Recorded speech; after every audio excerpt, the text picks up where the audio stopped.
इस स्तुति उपनिषद भगवत गीता ईश्वर की वंदना इसका अर्थ होता है या भगवान की प्रार्थना। इस चैप्टर में 3 मंत्र लिए गए हैं जो भगवत गीता से है और उपनिषद से है। 3 आपका जो उपनिषद से लिया गया है और 2 पद आपको भगवत गीता से लिए गए हैं। तो फर्स्ट है तैत्तिरीय, सेकेंड बृहदारण्यक तथा थर्ड जो है ये आपका श्वेताश्वर उपनिषद। ये तीनों आपका उपनिषद है। Hello friends, welcome back to competitive guider. Competitive guider channel में आप सभी का स्वागत है। आज के इस वीडियो में हम लोग बात करने वाले हैं क्लास 9 चैप्टर 1 संस्कृत का, जो पूर्णतः बिहार बोर्ड का है। ये पूर्णतः बिहार बोर्ड वालों के लिए है, क्योंकि यह जो चैप्टर है वो प्यूसम बुक जो है उसका यह चैप्टर फर्स्ट है। और हम लोग एनसीईआरटी का भी करेंगे, तो आप लोग सभी बने रहें चैनल पे और ध्यान दीजिए। जब आपका वीडियो अपलोड होगा तो आप सभी उसको जरूर से जरूर देखिए। और अगर आप लोगों को और भी वीडियो देखने हैं तो आप लोग चैनल पे जा करके इसको देख सकते हैं और चैनल को सब्सक्राइब कर लीजिए, ताकि जब भी आगे वीडियो अपलोड करें तो आपके पास पहुंचते रहे वीडियो। तो चलते आज के इस वीडियो में बात करते हैं। आज के इस वीडियो में हम आपको समझा दें कि इस चैप्टर में जो बात करने वाले हैं वह इस स्तुति पाठ का केवल और केवल व्याख्या देखेंगे। अगले वीडियोज में इसका प्रश्न उत्तर भी यहाँ पे आपको उपलब्ध कराया जाएगा और साथ में आपको पीडीएफ भी दिया जाएगा। तो आप लोग चैनल के डिस्क्रिप्शन में जाकर पीडीएफ डाउनलोड कर सकते हैं। तो चलिए स्टार्ट करते हैं आज का। सबसे पहले इस चैप्टर के बारे में कुछ आपको ऊपर हेडिंग में दिए गए हैं। अगर आपके पास बुक है तो आप बुक के माध्यम से उसको देखें और समझें। सबसे फर्स्ट में क्या दिया गया है इसको देखते हुए चलने हैं। जैसे यहाँ पे लिखा गया उपनिषद भागवत गीता चेति जीवनस्य अभ्युदयाय विकसिता अमूल्य ग्रंथ। इसका मतलब समझें तो कहता है कि उपनिषद भगवत गीता में जीवन के उत्थान के लिए विकसित अमूल्य ग्रंथ है। देखिए यहाँ पे कहता है ना, उपनिषद भगवत गीता चेति जीवनस्य, मतलब चेति के मतलब उत्थान के लिए, ठीक है ना, विकास के लिए। यह एक क्या है, अमूल्य ग्रंथ है। कौन? उपनिषद। सेकंड श्लोक में चलते हैं तो देखिए सेकंड श्लोक में यहाँ पे लिखा है, सेकंड श्लोक की बात करें तो लिखा है उपनिषद अनेकेषां ऋषीणां विचारान् प्रकटयन्ति भगवत गीता तु केवलस्य योगेश्वरस्य कृष्णस्य। कहता है कि उपनिषद में अनेक ऋषि, देखिए यहां से अनेक ऋषि या अनेकों ऋषि का विचार प्रकट किया गया है। भगवत गीता में केवल और केवल कृष्ण के बारे में लिखा गया है। तो इसका हमने अर्थ भी आपको बता दिया है। उपनिषद में अनेक ऋषियों के विचार प्रकट हुए हैं और भगवत गीता में केवल कृष्ण के विचार प्रकट हैं। तो आप सभी इसको देख सकते हैं और इसका पीडीएफ भी आपको मिल जाएगा, ध्यान रखेंगे। फिर उसके बाद जो अगला श्लोक है उसमें कहा है उत्तरापि परमात्मा न सर्वशक्ति संपन्नता दर्शिता। इसका मतलब देखिए तो यहाँ पे लिखा है कि वस्तुतः भगवान को सर्वशक्तिमान देखते हैं। इस चैप्टर में आपको भगवान को ही सर्वशक्तिमान देखने हैं और समझने हैं। जैसा कि इस चैप्टर का ही नाम है इस स्तुति, इसका मतलब होता है ईश्वर का वंदना या ईश्वर की प्रार्थना। तो चलते हैं, बढ़ते हैं अगले पॉइंट्स की ओर। जो है उसमें ये लिखा गया है, देख सकते हैं, अस्मिन् पाठे तस्य परमेश्वरस्य स्तुति वर्ते। अस्मिन् के मतलब क्या होता है, इस पाठ में। देखिए यहाँ से अस्मिन् पाठे का मतलब इस पाठ में परमेश्वर की स्तुति यानी वंदना दिया गया है या उसका वर्णन किया गया है। तो चलिए इसका देख लेते हैं। कहता है इस पाठ में उसी ईश्वर की प्रार्थना की गई है। अब कौन से? जो कृष्ण है, उन ईश्वर के बारे में इस चैप्टर में लिखा गया है।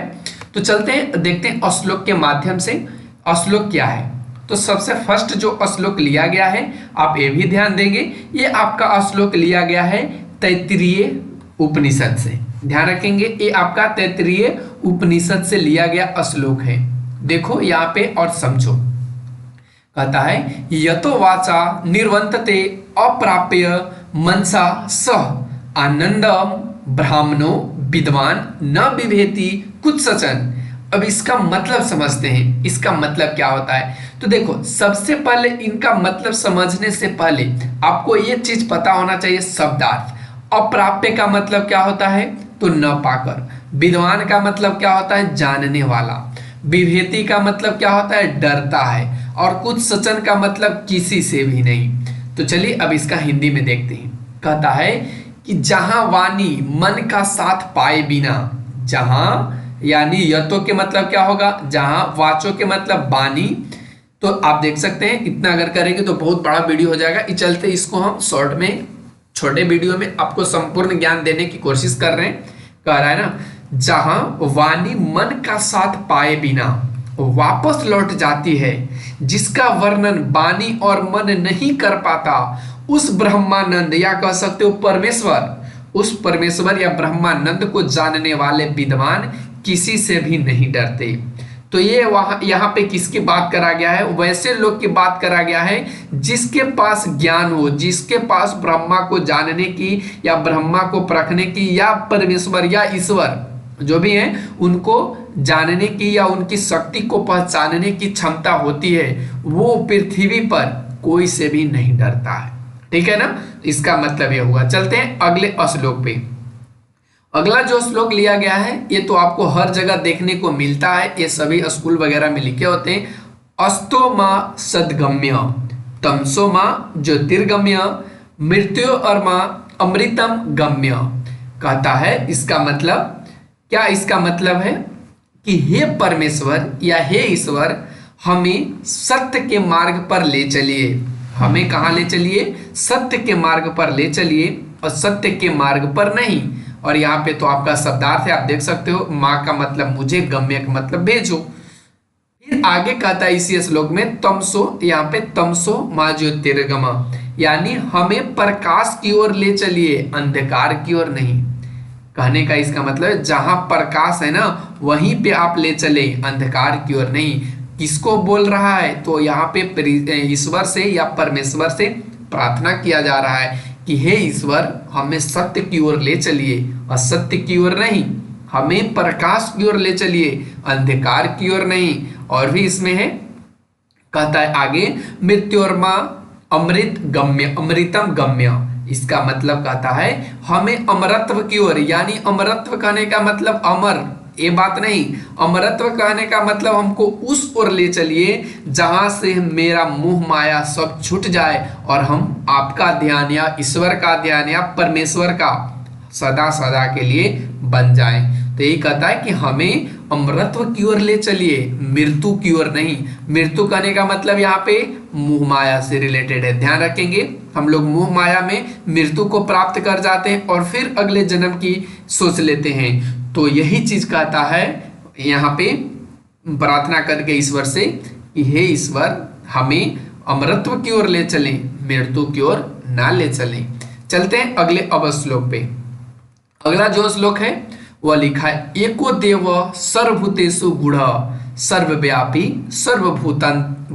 भूतांतरात्मा कर्माध्यक्ष सर्वभूतानि निवास साक्षी चेता केवलो निर्गुण वसच। अब इसका मतलब समझते हैं। और ये जो लिया गया है आपको पता होने चाहिए, आपको लिया गया श्वेताश्वर उपनिषद से। इसका अर्थ क्या है, तो सबसे पहले अर्थ समझने से पहले यहाँ पे कुछ हम लोगों को शब्दार्थ जानने चाहिए जो इसमें दिया गया है। जैसे यहाँ गूढ़, गूढ़ का मतलब क्या, एको के मतलब तो समझ रहे, एको के मतलब एक, देवा के मतलब देव या ईश्वर, सर्वभूतेषु यानी कहने का मतलब सभी में। तो अब आइए इसका अर्थ समझते हैं। गूढ़ का मतलब होता है छिपा हुआ। फिर उसका सर्वभूता अंतरात्मा, इसका मतलब होता है सभी वस्तुओं के भीतर स्थित। कर्माध्यक्ष का मतलब होता है कर्मों पर नियंत्रण रखने वाला। फिर उसके बाद सर्वभूताधिवास, एक इसका मतलब होता है सभी वस्तुओं में रहने वाला। और चेता का मतलब होता है चेतना स्वरूप या कह सकते हैं याद स्वरूप। क्या कह सकते हैं, याद स्वरूप। तो चलिए देखते हैं। कहता है ना एको देव सर्वभूतेषु, यानी इसका मतलब है कि देव एक ही हैं, देव या कह सकते हैं भगवान एक ही हैं जो सभी प्राणियों में छिपे हुए हैं, हम में, आप में, सभी में भगवान क्या है, छिपे हुए हैं। वही सर्वव्यापी है, देखिए यहाँ पे लिखा है सर्वव्यापी सर्वभूतांतरात्मा, यानी क्या है, वही सर्वव्यापी है, वही सभी जीवों की आत्मा है।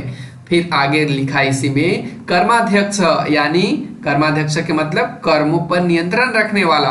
तो यहाँ पे लिखे हैं कि वही कर्मों पर नियंत्रण रखने वाले हैं, सभी वस्तुओं के भीतर वही वास करते हैं। देखिए यहाँ पे लिखा है सर्वभूताधिवास, यानी सभी में वास करने वाले।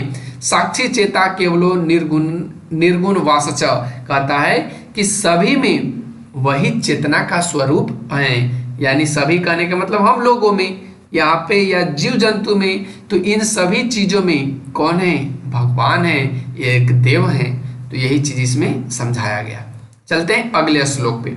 अगला श्लोक में देखिए लिखा है त्वामि दिदेव पुरुष पुराण तोमस्य विश्वस्य परम निधानम। यहाँ पे हम इसको हाईलाइट भी करते चलते हैं। फिर लिखा है बेतासी वेदम च परम च धाम। फिर उसके बाद तव्या ततम विश्व मनंत रूपम, और ये आपका गीता से लिया गया है, ध्यान रखेंगे ये आपको कहाँ से लिया गया, गीता से। यानी गीता कहें तो ये महाभारत के समय, ठीक है ना, महाभारत के समय की बात है, ठीक है। अब समझते हैं। तो यहाँ पे देखिए त्वमादिदेव, इसका मतलब तुम आदि देव पुरुष पुराण हो। यहाँ पे लिखे हैं तुम ही वेद हो, तुम ही सबसे बड़ा आलोकमय स्थान हो, यानी धाम हो। यहाँ पे लिखा है ना तोमस्य विश्वस्य परम निधानम, यानी तुमसे बड़ा कोई स्थान नहीं है, तुमसे बड़ा और कोई धाम नहीं है, तुम्हारे द्वारा ही संपूर्ण संसार बनाया गया है। कहता है कि तुम्हारे द्वारा ही संपूर्ण संसार क्या किया गया है, बनाया गया है। फिर उसके बाद इसमें भी लिखा है तुम ही आदि देव हो, तुम ही पुरुष पुराण हो, तुम ही इस संसार के बड़े भंडार भी हो। तो इसका पूरा अर्थ यहाँ पे हमने आपको बता दिया, समझ में आने चाहिए, ठीक है ना। यहाँ से तो मावी देव पुरुष पुराण, तुम ही आदि देव हो, तुम ही पुरुष पुराण हो, तुम ही इस संसार के बड़े भंडार हो, तुम ही वेद हो, तुम ही सबसे बड़ा आलोकमय स्थान यानी धाम हो, तुम्हारे द्वारा ही संपूर्ण संसार बनाया गया है। तो ये चीज कहाँ पे बात करा गया है, ये आपका गीता से बात किया गया है, ध्यान रखेंगे। चलते हैं नेक्स्ट स्टेप पे। नेक्स्ट स्टेप में कहा है नमः पुरअस्थादत पृष्ठतस्थे नमो अस्तु ते सर्वत एव सर्व। इसका मतलब हम लोग समझेंगे क्या कह रहा है इसका मतलब। फिर उसके बाद कहता है अनंत वीर्य मिता विक्रम स्वतम सर्व समा अपनोसी तत्वसी सर्व। और ये भी कहाँ से लिया गया है, गीता से। तो चलिए पहले इसका हम लोग देख लेते हैं हिंदी में अर्थ। कहता है हे ईश्वर, हे ईश्वर, यहाँ से तुम्हें आगे यानी पहले से प्रणाम है।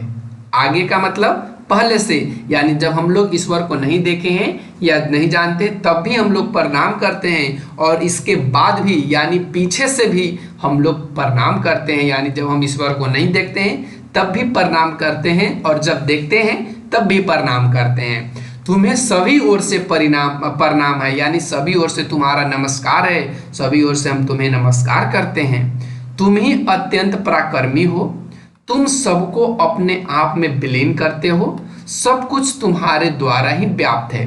अब यहाँ पे अर्थ भी इसको समझ सकते हैं। नमः, नमः के मतलब नमस्कार या प्रणाम। पूरा, पूरा के मतलब पुरंदर या ईश्वर कह सकते हो।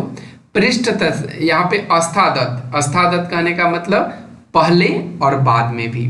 फिर उसके बाद कहता है नमो अस्तु, नमो अस्तु कहने का फिर से नमस्कार है। ते सर्वत्र एव सर्व, सर्वत्र के मतलब सभी ओर, सर्वत्र का मतलब सभी ओर, ठीक है ना। और सर्व के मतलब सभी, सर्व के मतलब सभी, और सर्वत्र के मतलब सभी ओर, या कह सकते हो चारों ओर, ठीक है ना, चारों ओर। फिर यहाँ पे अनंत, अनंत कहने का मतलब, अनंत कहने का मतलब बहुत बड़ा या अनंत, ठीक है ना। बीर्या, बीर्या का मतलब, बीर्या कहने का मतलब, बीर्या कहने का मतलब वीर, या कह सकते हो पराक्रमी, ठीक है ना, पराक्रमी। फिर उसके बाद कहाँ गया, यहाँ पे विक्रम शतम। इसका मतलब क्या होता है? इसका मतलब ये होता है कि सभी को तुम अपने आप में समापन कर सकते हो, अपने आप में विलीन कर सकते हो। तो ये सारे चीजों को यहाँ पे हमने अच्छे से समझा दिया। तो कैसा लगा आज का यह वीडियो? कमेंट सेक्शन में कमेंट जरूर करना। यहीं तक आज की इस वीडियो में बात करेंगे, फिर अगले चैप्टर से रिलेटेड हम लोग जरूर बात करेंगे। अगले चैप्टर से कैसा लगा आप लोग कमेंट सेक्शन में जरूर बताना, और इसका क्वेश्चन आंसर को लेकर बात करें तो हम लोग अगले वीडियो में बहुत अच्छे से बात करेंगे। Thanks for watching, take care, bye bye.